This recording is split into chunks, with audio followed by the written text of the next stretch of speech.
Защо никой не говори за непорочните практики на инвеститорите? И да, има такива, които са честни, но има и такива, които ще ти вземат парите и ще изчезнат. И това го правя, защото съм виждал десетки случаи, в които клиент идва при нас след като е дал капаро на грешния човек. И повярвай ми, схемите са едни и същи. Променящи се цени след капаро е едно от нещата. Как става обикновено?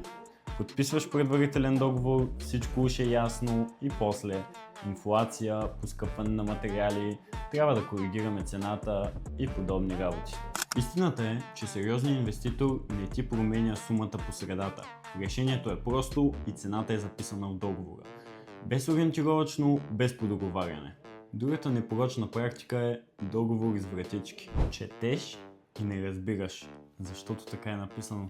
Без конкретни срокове, без точни параметри, без гаранции. Това е начин да се измъкнат, ако сградата се забави, не стане или нещо друго се промени. От мен да си знаеш, ако договорът е мъгляв, инвеститорът също е мъгляв. Трябва да искаш срокове, график, гаранции и отговорности. И пак повтарям, не всичко е измама, но има инвеститори, които разчитат, че ти не разбираш от процеса. Именно там хората изгарят. Бъди информиран преди да се доверяваш.